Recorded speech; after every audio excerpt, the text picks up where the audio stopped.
고린도전서 봤더니 아주 그냥 13장을 봤더니 보물밭이에요.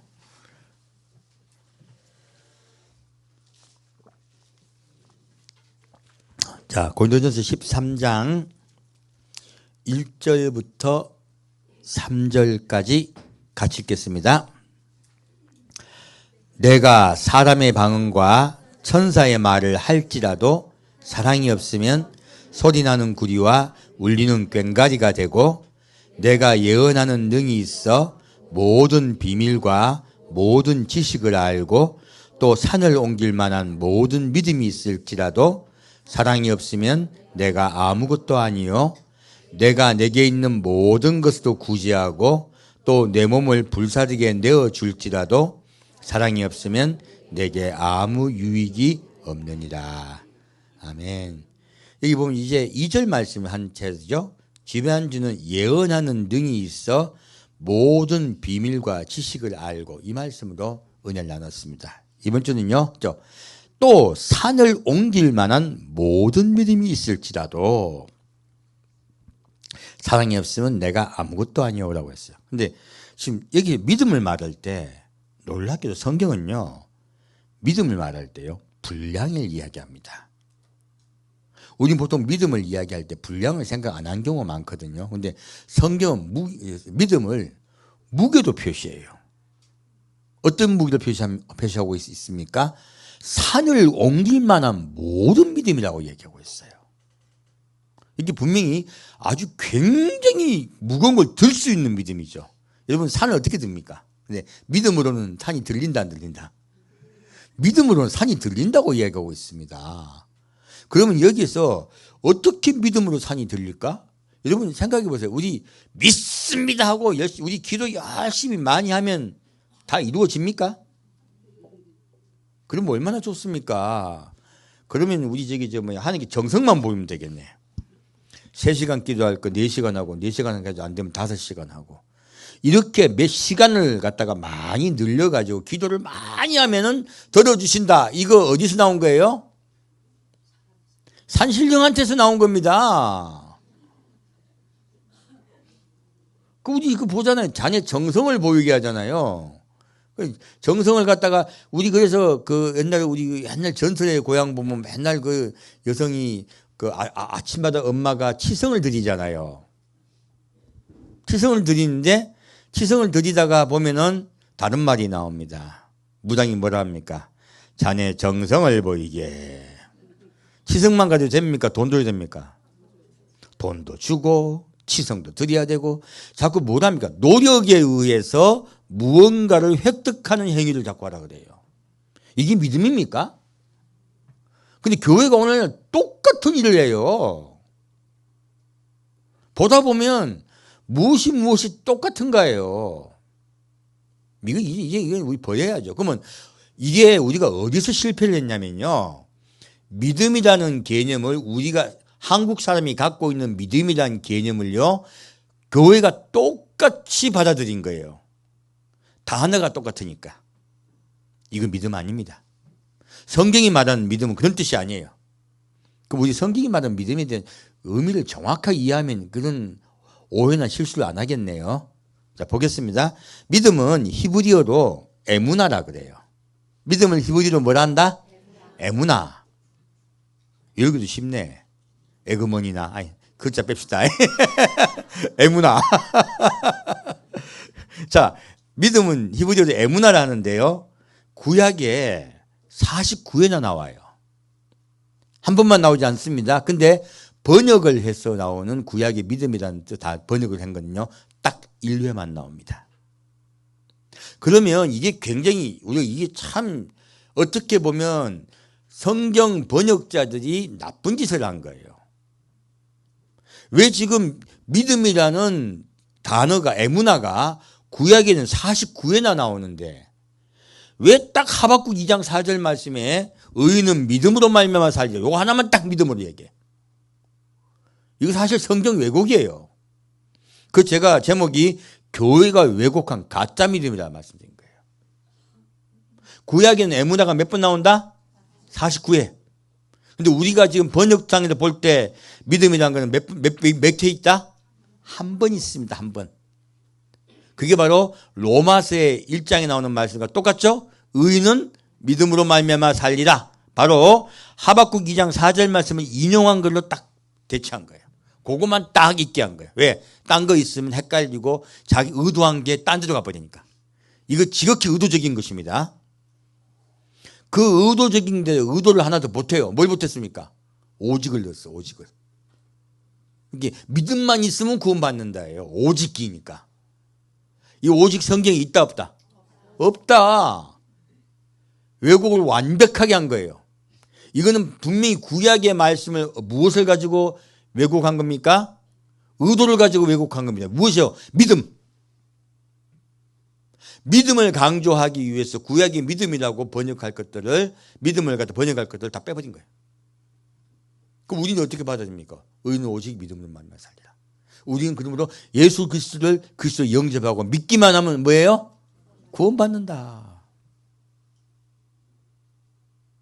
이제는 이제 벗어나야죠. 우리가 신부단장 할 때요, 이런 잘못된 왜곡된 걸 받아들이면요, 우리가 성경을 굉장히 잘못 받아들여요. 문제는 성도예요. 여기 보면은, 자, 그러면 그 에무나가 무슨 뜻인데? 알면 되겠네. 그죠? 에무나는 또 어디 나올까? 제가 조금 전에 예를 들어 드릴게요. 첫째 에무나는 출애굽기 17장 2절에 나옵니다. 이게 어떻게 나오냐면은, 자, 우리가 생각하는 건 좀 달라요. 많이 달라요. 자, 모세의 팔이 내려오지 않더라. 이게 뭡니까? 지금 모세가 지금 전쟁이 났을 때, 아말렉과 전쟁이 났을 때 이스라엘이 이제 아말렉과 전쟁하고 있습니다. 여호수아가. 그때 모세가 산에 올라 기도하고 있죠. 기도하는데 팔이 내려오면 이스라엘이 지고, 팔이 올라가면 이스라엘이 이겨. 그러니까 누가 옆에 갑니까? 아론과 훌이 가가지고 받치고 있죠. 받치고 있으면 기도합니다. 그러니까 팔이 올라가면 이기고 팔이 내려오면 지니까 받치고 있잖아요. 그때 내려오지 않더라 하는 뜻이, 그때 내려오지 않더라 할 때 에무나 씁니다. 그럼 에무나 뜻이 뭐예요? 내려오지 않는 이란 뜻이에요. 뭘 뜻일까요? 정확히 흔들리지 않고 확고하다는 뜻이에요. 우리가 생각하는 예수 그리스도를 영접하고 예수를 믿는 것을 생각했잖아요. 근데 이 에무나의 가장 먼저 나온 뜻이 뭐예요? 흔들리지 않고 확고하다는 뜻이에요. 내려오지 않죠? 고정되어 있죠. 그러므로 고정되어 있는 이라는 뜻이에요. 그 믿음이라는 뜻이 뭐예요? 믿음은, 우리 성경에서 말하는 믿음은 어떤 뜻이다? 흔들리지 않고 확고한, 곧 고정되어 있다는 뜻이에요. 내가 흔들리고 변한다면 이거 믿음이다 아니다? 아니다. 결국 믿음이라는 뜻은 고백이 아니고요, 내 마음에 믿어들여진 게 아니고요, 그게 믿어진다는 뜻이 아니고요, 그 믿음이 흔들리지 않고 확고하다는 뜻이에요. 이게 믿음이에요. 두 번째요, 이제 많이 이제 쭉 찾아보니까 제가 찾아보다 말씀드립니다. 다 찾을 수 없잖아요. 성실이라는 뜻이에요. 대부분 구약에 대부분 49에 나오는 거 보면 믿음의 다른 에무나의 다른 뜻이 뭐 있다고요? 성실. 성실한 사람이 변합니까 안 변합니까? 똑같은 뜻이네. 흔들리지 않고 확고한 성실. 똑같은 뜻이죠. 그리고 영구한 보직. 또 다른 뜻이네. 결국은요, 영구한 보직이 무엇입니까? 직분에 충성하여 절대로 변하지 않는 거예요. 첫째는 성실, 두 번째는요 충성이에요. 전혀 다른 뜻이네요. 세 번째 진실, 진리 뜻이에요.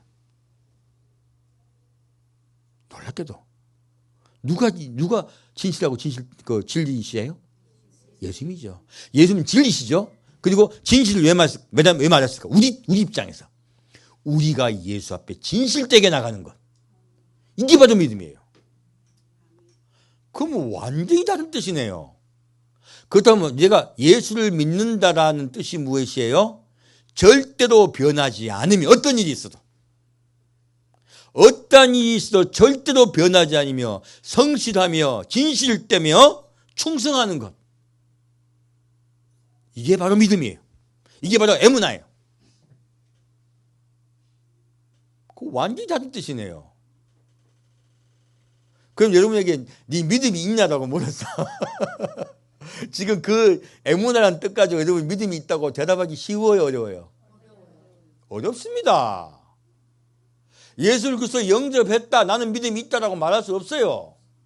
에무나는요, 성실하고 진실되며 충성되며 절대로 변하지 않는다는 뜻이에요. 만약 여러분이 변하시고 진실되지 못하고 성실하지 못하다면요, 여러분이 에무나가 있다 없다? 없다요. 그래서 여기서 성경은 나와요. 에무나에 대해서 그냥 말한다, 양에 대해서 얘기하고 있다. 그래서 양이 나오는 거예요. 성실도 적당히 성실할 수 있잖아요. 살짝만 성실할 수 있잖아요. 이름만 성실할 수도 있잖아. 그래. 이름이 성실이 얼마나 많아요. 성이 안 씌어서 그렇지.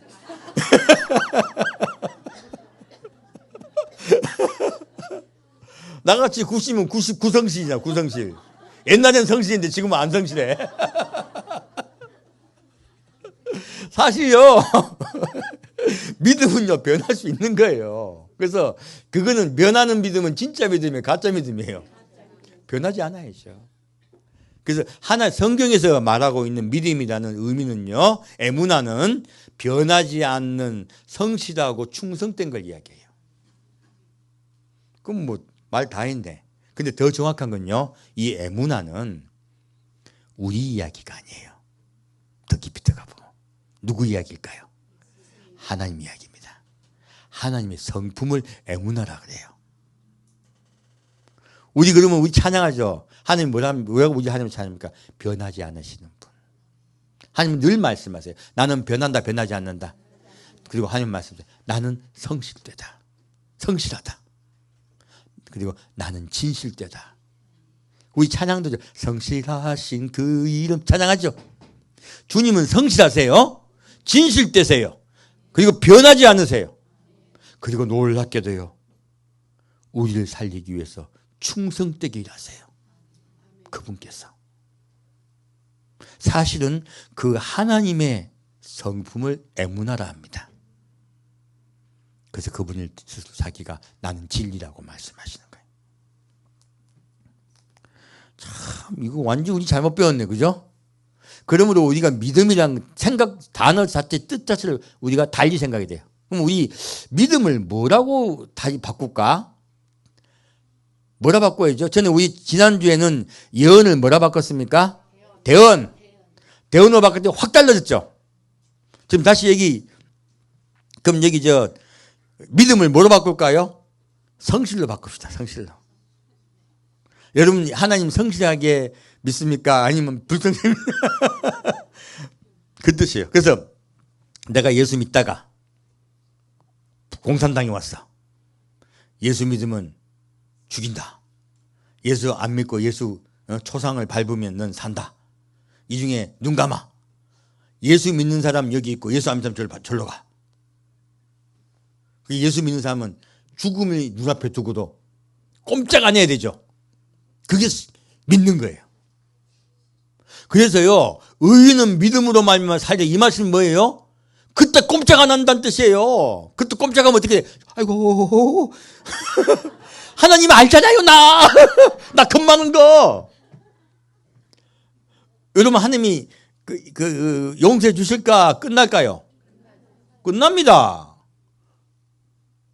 그래서 우리 교회에서 잘못 가르쳐가지고요, 이걸 믿음으로 말미암아 요거에 붙잡혀가지고 예수 그리스도 영접하면 구원받는 자꾸 착각되는 이야기를 가르쳐요. 아니에요. 믿음은 변치 않는 것이에요.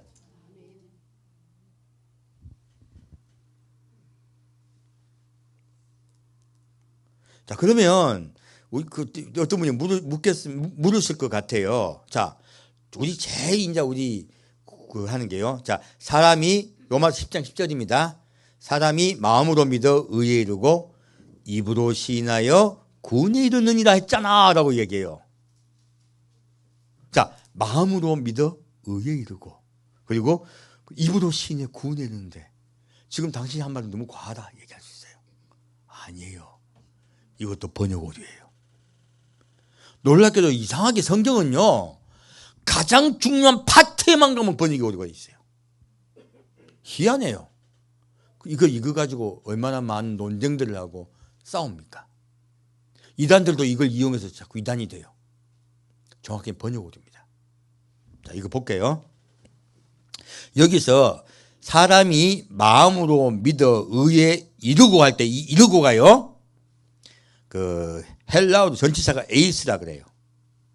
근데 이 에이스는 이 전치사 에이스는요.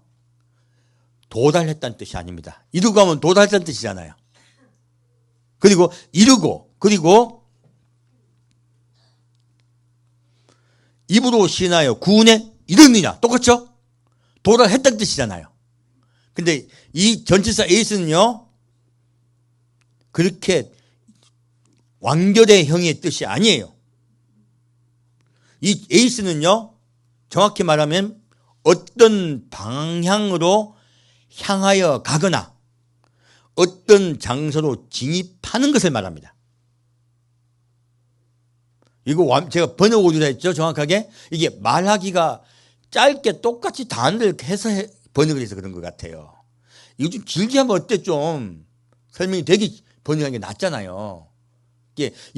그럼 이거면 이 에이스를 뜻대로 원래 뜻대로 정확히 번역을 하면 어떻게 되냐면요. 사람이 마음으로 믿어 의가 아니고 의로 향하게 되고예요. 아, 내가 예수를 믿었잖아요. 그러면 어디로 향하게 된다? 의로 방향을 틀었다 뜻이에요. 이게 뭐예요? 길을 똑바른 길로 가게 되고라는 뜻이야. 내가 예수를 믿었더니 이제 과거에 내가 가던 길로 간다, 다른 길로 간다. 좁은 길로 가게 되는 거예요. 기대의 방향을 틀고라는 뜻이에요. 우리가 생각했던 건 너무 다른 말이네, 그죠? 자, 도착했다는 뜻입니까? 이젠 가려고 눈을 돌렸다는 뜻이에요. 가려고 눈을 돌렸다는 뜻이에요.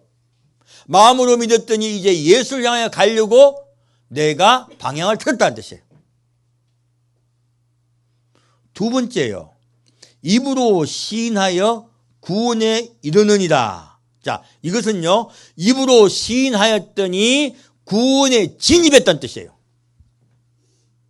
완전히 도착했다. 구원이라는 곳에 안으로 들어갔다.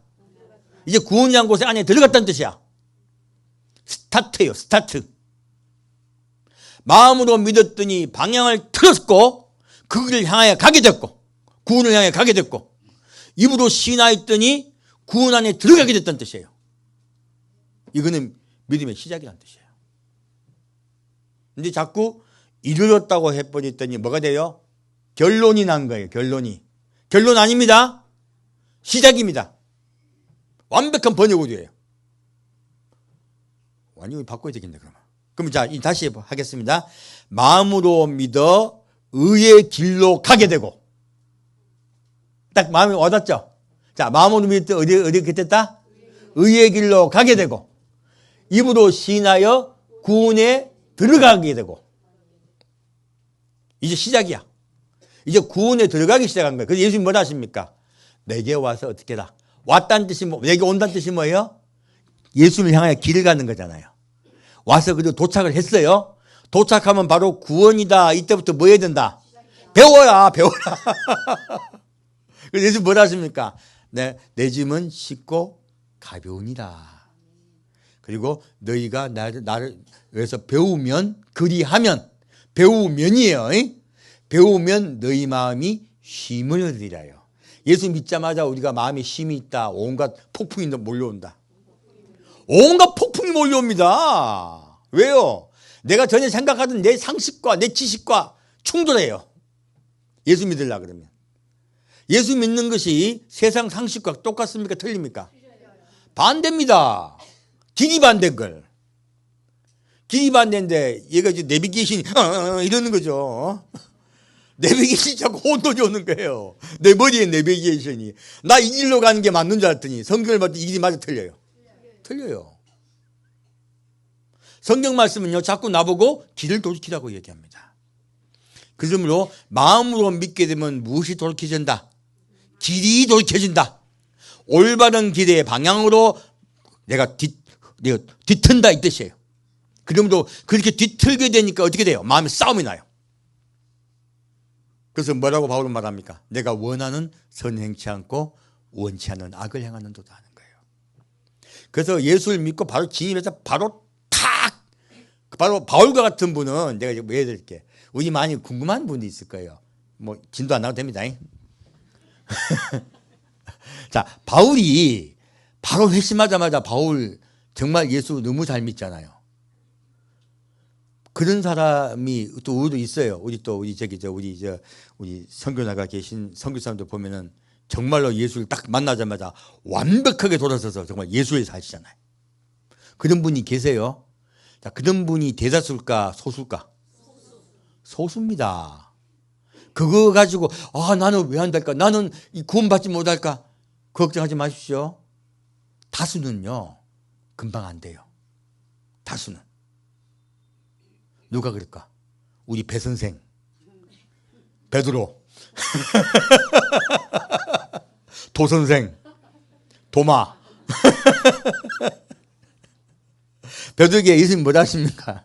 네가 지금은 네 마음도 띠뜨고 살지만 나중에는 네가 원치 않는 것에 띠뜨고 가리라 말씀하시죠. 그러므로요 베드로가 지금 예수를 믿고 수지라고 지금 정말 잘 믿는다고 생각하고 생명을 다 걸고 자기 딴은 잘 믿는다 했어.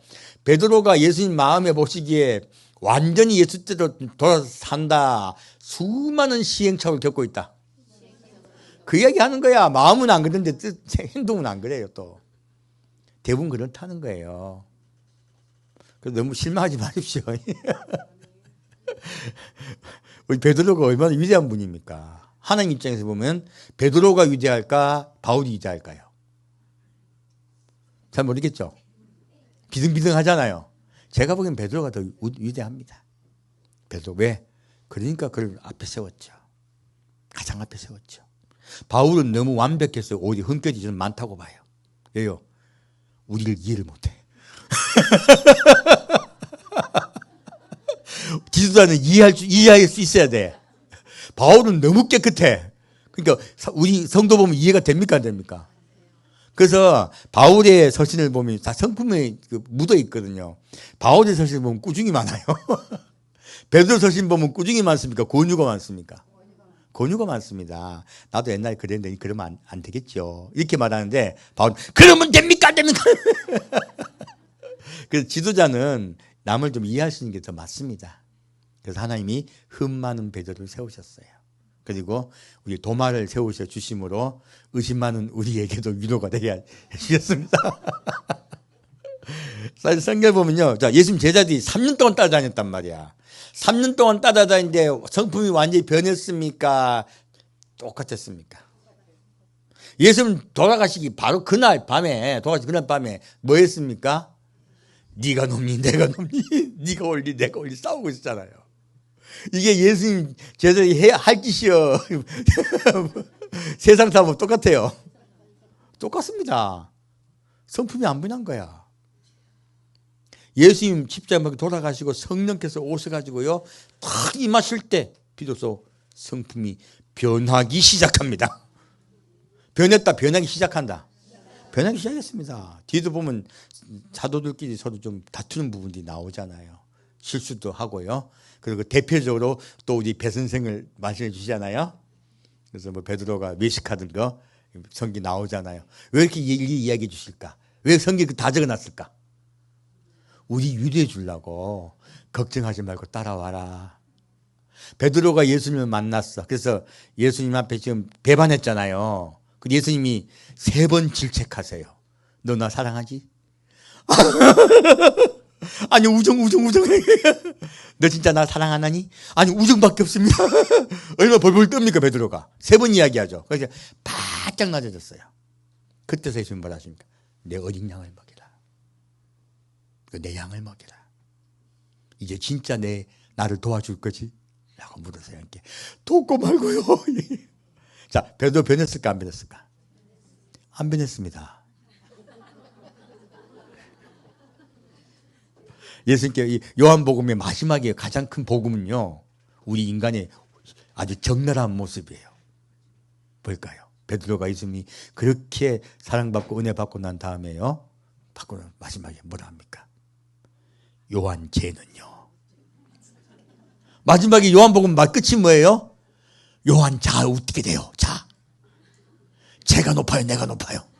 제가 잘 돼요, 내가 잘 돼요. 우리 베드로의 마음에 요한에는 질투가 있었어요. 뭐가 있었다? 질투가 있었어요. 남자도 남자끼리 질투합니다. 우리의 마음속엔 질투가 있다는 거예요. 그렇게 예수님께 사랑받고 은혜 받았지만, 그리고 수많은 일을 겪었지만, 그리고 충성된 베드로, 그 베드로의 마지막이 뭐라고 나옵니까? 쟤는요. 그게 참 복음이에요, 사실은. 적나라한 인간의 모습이죠. 예수님 뭐라 하십니까? 신경 꺼. 자, 예수님 말대로 따라서 자, 쟤는요. 그렇지. 그렇기 때문이지. 자, 다시 제가 할게요. 쟤는요. 여러분 신경 끄십시오. 여사람 신경 쓰지 마라. 너는 나를 따르라. 무슨 상관이냐? 이게 복음이에요. 자, 복음이 무엇이에요? 무슨 상관이냐? 걔가 부자든 말든, 걔가 잘생겼든 말든, 물론 제 얘기입니다. 걔가 멋지든 말든 무슨 상관이냐? 너는 누굴 따르라? 나를 따르라. 이게 믿음이에요. 이게 믿음이, 우리가 믿음이란 건요, 사실은요, 작을 수가 있어요. 작을 수가. 너무나 작을 수도 있어요. 하지만 그 믿음을 가질 때요, 작은 믿음만 갖고 예수께 나갑시다. 그래서 성경은 뭐라고 이루하고 있습니까? 마음으로 믿어 방향을 틀고 의로운 길을 가게 되고 입으로 시인하여 구원에 도착하게 된다. 왜? 입으로, 그 당시 입으로 시인하면 어떻게 돼요? 감옥에 가야 돼요. 쫓겨나야 돼. 입으로 시인하는 게 뭐 괜히 우리 자유주의 국가 이야기입니까? 그 당시 핍박받던 이야기입니까? 핍박받을 때 이야기입니다. 입으로 시인하면요, 바로 쫓겨나요. 가문에서 쫓겨나고요, 남편 집안에서 이혼당하고요, 파문당해요. 직장도 잃어버리고요. 심하면 감옥에 갇히고 사형당해요. 손해를 봐도요, 거의 굉장한 손해를 봅니다. 그런 일을 당해도 입으로 시인하는 거예요. 왜 요새 기준으로 이야기합니까? 그렇게 하면 어디에 이른다? 구원에 이른다. 이제 군 시작이다요. 그렇게 했음에도 내가 엉뚱한 데로 가면 안 되는 거예요. 그 안에 있어야 돼. 예수님 뭐라 하십니까? 나의 안에 있어라. 우린 늘 주님 안에 있어야 됩니다. 성실하게, 충성되게, 변하지 않고 그 안에 있으시다. 이게 믿음입니다. 그 완전히 뭐 우리가 말하는 뭐 교회에서 가르친 믿음은 믿음이 아니네요. 그거는 믿음을 시작할 수 있는 당초를 제공했다는 뜻이에요. 스타트예요. 예수 그리스도 영접한 건. 예수 그리스도 영접한 건 무엇이다? 스타트다. 근데 거기에 머무르라. 방향을 바꾸라. 방향을 바꾸라. 그리고 어떠한 일이 있어도 변치 않는 것. 그때 예수님이 믿음을 인정해 주세요.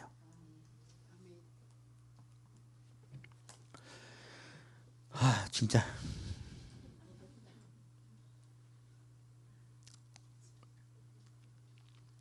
자, 그러면 마태복음 10장, 17장 볼까요?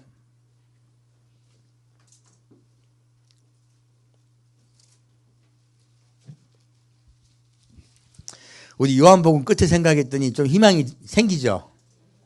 우리 다 실수합니다. 지금 베드로가 요한에 대해서 생각했던 게 금방 있었을까요? 한참 있었을까요? 베드로도 눈치 있거든요. 예수님 봤더니 요한을 더 좋아하는 것 같아. 기분 나쁘게. 내가 얼마나 충성하고 있는데. 마음속에 베드로가 견제가 많이 됐던 거예요. 베드로가 원래 나이가 두 번째 많고 요한이 막내거든요. 근데 원래 둘째가 원래 셈이 제일 많습니다. 집에도 보면 둘째가 셈이 제일 많아요. 그리고 이제 막내가 보통 보면 좀 제일 푸근하죠. 엄마 부모님 사랑을 많이 받잖아요. 그러니까 요한도 예수님 사랑을 많이 받은 거예요. 그러니까 요한이 뭐라고 합니까? 그 사랑하는 제자. 아주 당당하게 얘기하잖아요. 베드로 얼마나 질투났겠어요. 눈에 비니까. 그러니까 속으로 한 질투가요, 그 순간 입으로 튀어나온 거예요. 속에 있던 게 항상 밖에 나옵니다. 그래서 쟤는요 한 거예요. 여러분 우리 믿음에 대해서 서로 비교하지 마세요. 너는 너고 나는 납니다. 우리 예수 앞에 나가십시다. 자, 마태복음 17장 14절부터 20절까지 같이 읽겠습니다. 저희가 무리에게 이르매 한 사람이 예수께 와서 꿇어 엎드려 가로되 주여 내 아들을 불쌍히 여기소서. 저가 간질로 심히 고생하여 자주 불에도 넘어지며 물에도 넘어지는지라. 내가 주의 제자들에게 데리고 왔으나 능히 고치지 못하더이다. 예수께서 대답하여 가라사대 믿음이 없고 패역한 세대여, 내가 얼마나 너희와 함께 있으며 얼마나 너희를 참으리요. 그를 이리로 데려오라 하신다. 이에 예수께서 꾸짖으시니 귀신이 나가고 아이가 그때부터 나으니라. 이때 제자들이 종용이 예수께 나와 가로되 우리는 어찌하여 쫓아내지 못하였나이까. 가라사대 너희 믿음이 적은 영혼이라. 진실로 내게 이르노니 너희가 만일 믿음이 한 겨자씨만큼만 있으면 이 산을 명하여 여기서 저기로 옮기라 하여도 옮길 것이요 또 너희가 못할 것이 없으리라. 아멘. 자, 제자들이 자기들 딴에는 믿음이 있다 생각하고 귀신을 쫓아내려고 했어. 귀신 나갑니까 안 나갑니까? 안 나갑니다. 그때 예수님 말씀하세요. 예수님 쫓아내셨죠? 쫓아내시고 났더니 제자들이 하도 이상해서 물어봐요. 아니 왜 우리는 기도하면 안 나갑니까? 예수님 뭐라 하십니까? 너희 마음에 믿음이 겨자씨만큼만 있습니다. 놀랍게도 겨자씨를 얘기하신 거예요. 그럼 예수님 제자들이 믿음이 겨자씨만큼 있다 없다? 없다. 예수님 보시기에 지금 이 제자들이 3년을 예수님 따라다녔어요. 3년 동안 따라다녔는데 제자들이 지금 믿음이 있다 없다? 그러니까 다들 배신했죠. 예수님이 얼마나 옛날 같으면 유행가가 있었으면 예수님이 마음속으로 노래를 불렀을 거 아니에요. 배신자요. 다들 신자인데 배자가 성이 배씨야. 전부 신자인데 예수를 믿잖아. 근데 성이 다 배씨야. 예수님 제자들이. 그렇잖아요. 지금 그 제자에게 말씀하신 거예요. 지금 이들이 믿음이 있다 없다? 없다.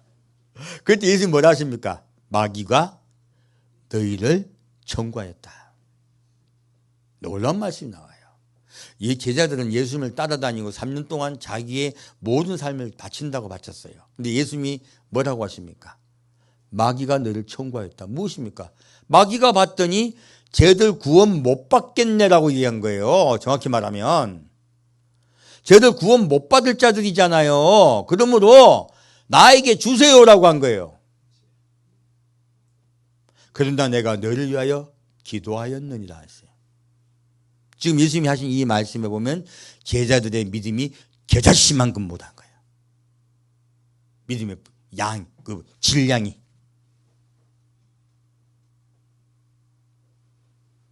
예수님 직접 그렇게 말씀하셨잖아요. 그럼 우리가 보기에 이 믿음이라는 걸 갖다가 고백에 두면 어떻게 됩니까? 고백은요, 먼지야, 먼지. 겨자씨는 무슨 겨자씨예요? 예수님 보시기에 믿음의 질량으로 봤을 때 우리가 입으로 그냥 마음으로 믿고 있어. 입으로 신하는 건 우리 상황에는 없습니다. 왜냐하면 중년만은 없잖아. 우리 자유국가에는. 그러면 이 입으로 신한다는 뜻은 우리에게 지금 적용이 안 돼요. 그럼 우리가 마음으로 믿고 교회 나오는 걸 가지고 합시다. 이렇게 했을 때 우리 믿음이 겨자씨만큼 될까요? 제자들이 안 되고 있는데. 자, 여러분의 마음이 겨자씨만한 질량이 되면 어떻게 한다고요? 이 산을 명하여 저기로 옮기라 해도 옮길 것이요. 산을 옮길 만한 믿음이란 거예요. 놀라운 말씀이죠. 그러므로 믿음은요, 내가 있다고 말하는 게 절대 아니에요. 예수님 제자들이에요. 여러분, 내가 믿음이 많다고 착각하는 경우가 많아요. 믿음이 많다고 착각하는 사람들이 제일 많이 하는 게 책망이에요. 쟤는 왜 저래? 쟤는 왜 저래라는 말이 나오는 그 순간 그 사람 믿음 없는 사람입니다. 왜요? 성경을 봤더니 겨자씨만한 믿음만 있어도 산을 이겨서 옮길 수 있대. 전 세계에 그런 만한 믿음이 있는 사람이 있습니까? 없습니까? 전 세계에. 없잖아요. 우리 산을 옮기는 거, 기도회가 산 옮기는 분 봤어요? 못 봤어요? 못 봤잖아요. 근데 이건 놀랍게도요, 이렇게 말씀하시는 이유가 있어요. 사실 예수님 입장에서 산을 옮길 만한 상황이 아닌데도 산을 옮길 만한 믿음. 아까도 지금 바울도 뭐라고 말하고 있습니까? 산을 옮길 만한 모든 믿음이라 얘기했잖아요. 굉장한 사실 믿음이거든요. 근데 예수님 그 말씀 왜 하실까요? 이거는요, 놀랍게도 나중에 두 증인에 관한 이야기입니다. 이게 마지막 때와 연결돼요. 두 증인이 이적과 기사를 통해서 기도할 때요, 이적과 기사가 일어나고요, 막 온갖 그들이 말하면 불이 내려오고, 그들이 기도하면요, 하늘에서요 큰 역사가 일어나요. 말 그대로 산이 옮겨지는 일이 일어나요. 사실은 그 이야기를 하고 있습니다. 그 일이 진짜 있다고 얘기하는 거예요. 그런 일이 있다 없다? 있다. 언제 있습니까? 마지막 때 있습니다. 이거는 그냥 문자로 우리에게 교훈하신 게 아니에요. 이 역사는 일어납니다. 지금 그것을 미리 말씀하고 계신 거예요. 그래서 이때는 이 제자들과 모든 분들은 이걸 비유로 받아들여요. 아니요. 마지막 때 두 증이 왔을 때는요, 일어날 때는 이 역사가 진짜 일어납니다. 자, 다시 볼까요? 마태복음 21장입니다.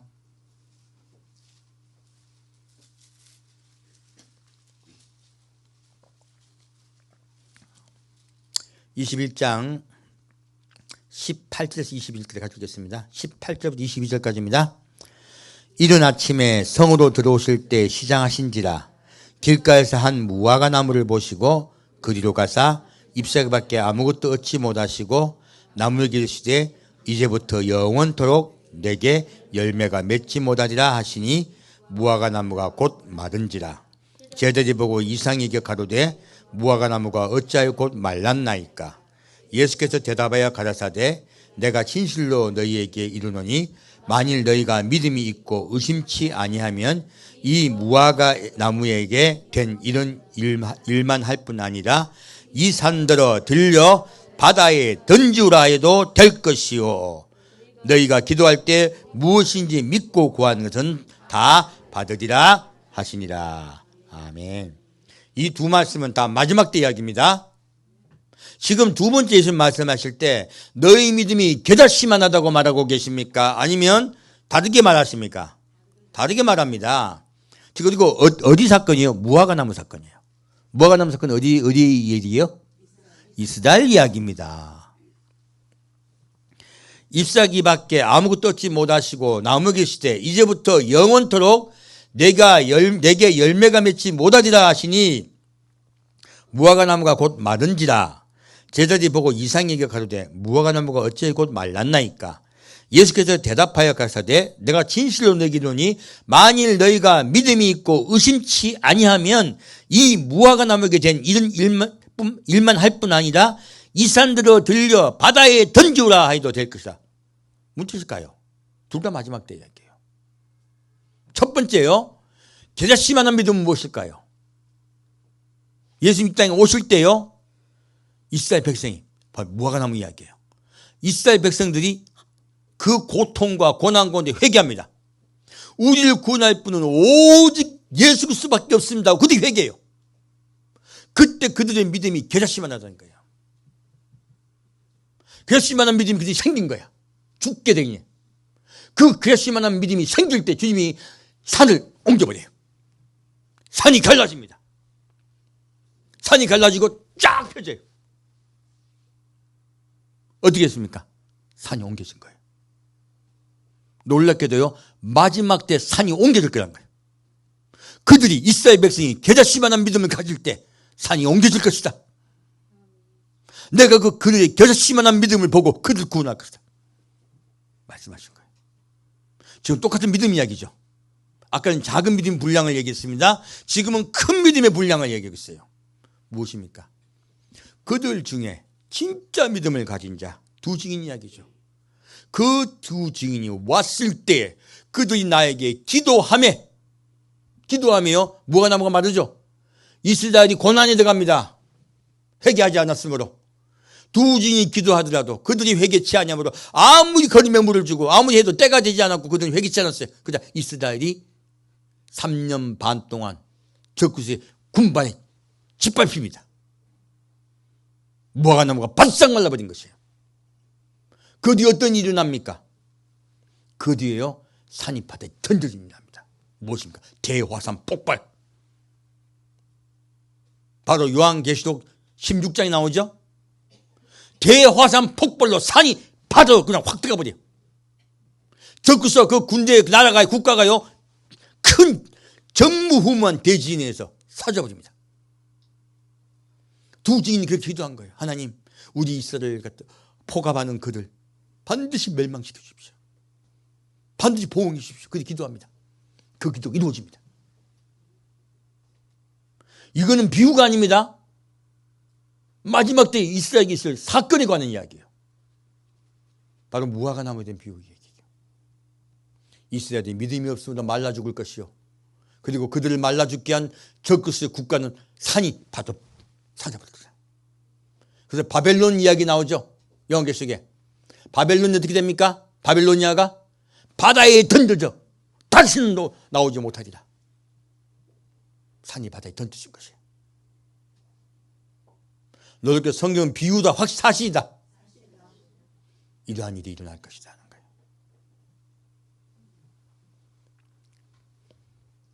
자, 이제 우리 시대에 보겠습니다. 마태복음 7장 말씀 보겠습니다. 믿음이란 것은요, 우리가 생각하는 것보다 훨씬 더 귀하고 소중한 것입니다. 근데 그 믿음보다 무엇이 중요하다? 사랑이 중요하다. 사랑이 없으면 아무것도 아니다.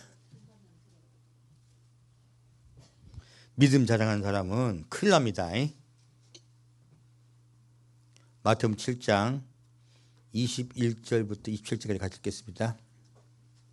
마태복음 7장 21절부터 27절까지 같이 읽겠습니다.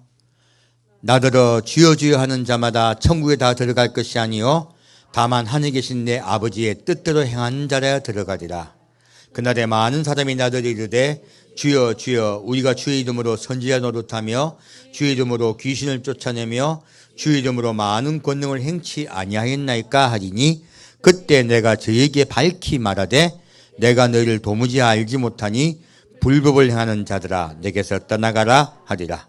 그러므로 누구든지 나의 이 말을 듣고 행하는 자는 그 집을 반석 위에 지은 지혜로운 사람 같으리니 비가 내리고 창수가 나고 바람이 불어 그 집에 부딪히되 무너지지 아니하나니 이는 추초를 반석 위에 놓은 연고요 나의 이 말을 듣고 행치 아니하는 자는 그 집을 모래 위에 지은 어리석은 사람 같으리니 비가 내리고 창수가 나고 바람이 불어 그 집에 부딪힘에 무너져 그 무너짐이 심하니라.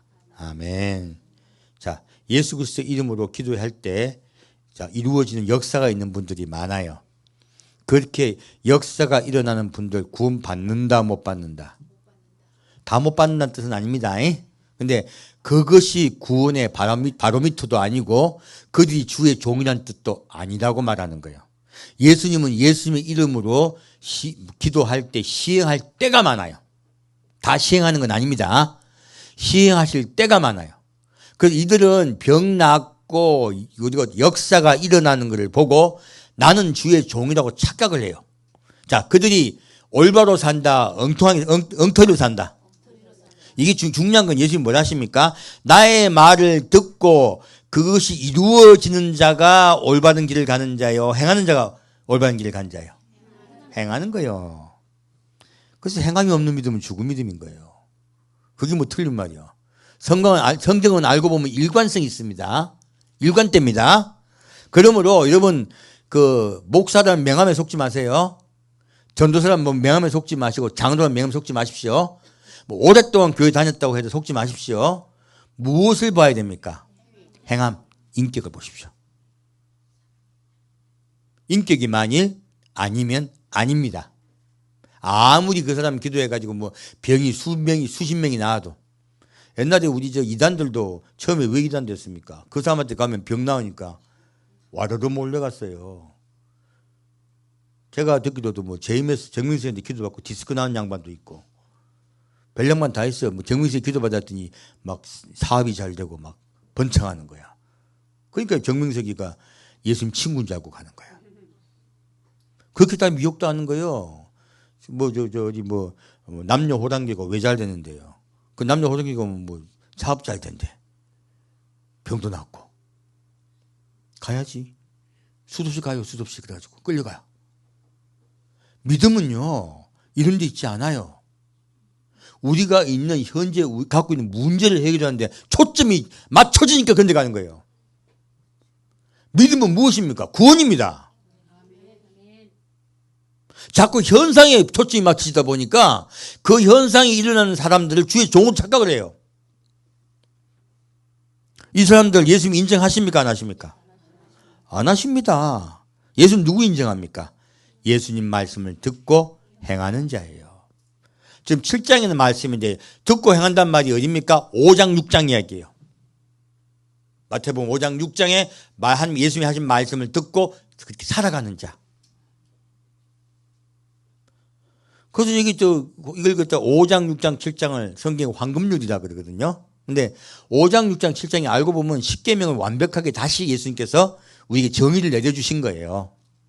자, 우리가 5장 6장 7장 말씀을 그대로 믿고 따르기 쉽지 않습니다. 그래서 이걸 황금률이라고 하는, 왜? 황금같이 귀하다고 황금률도 되고요. 그리고 또 황금률은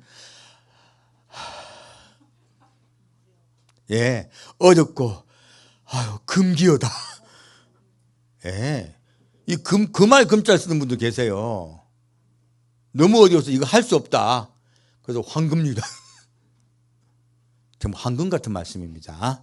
예수님이 5장, 6장, 7장 하시면서 뭐라 하십니까? 내 말을 듣고 행하는 자는 이라고 해요. 이게 믿음이라고 말씀하신 거예요. 그래서 믿음은요, 하나님의 말씀을 듣고 성실하게 행하고 변하지 않으며 충성된 걸 얘기하는 거예요. 우리 그렇게 삽시다. 그래야지 구원에 이르는 거예요. 구원이 쉬웠다면 예수님이 십자가 못 박혀 도지 않았어요. 그리고 우리가 예수를 믿어드린다는 것은 그분의 성실하심을, 그분의 진실하심을, 그분의 변하지 않으심을 우리가 보고요. 누굴 통해 봅니까? 예수를 통해 봅니다. 눈에 보기 예수잖아요. 우리가 예수를 통해 보고 나도 그분을 따라가는 거예요. 믿고 하나가 되는 것이. 그게 믿음입니다. 우리 그렇게 예수를 믿고 그분을 사랑합시다. 신뢰합시다. 그러면 그분께서 기뻐하십니다. 그 믿음, 그렇게 귀중한 믿음보다 뭐가 더 중요하다? 사랑이 중요하다. 기도하겠습니다. 사랑하는 주님, 오늘은 주님께서 말씀하셨던 믿음이 우리가 생각했던 것과 너무나 다르다는 것을 깨달았습니다. 사랑하는 주님, 어떠한 일이 있어도 결코 주를 배반하지 않겠습니다. 우리가 죽는 그 한이 있더라도 주님을 부인하지 않겠습니다. 또한 삶 속에 행함 있는 삶을 살겠습니다. 우리가 주님의 말씀을 듣고 성실하게, 진실되게, 충성되이 따라가겠습니다. 주님, 우리의 삶을 지키시고 인도하여 주옵소서. 산주 예수 그리스도 이름으로 기도합니다. 아멘.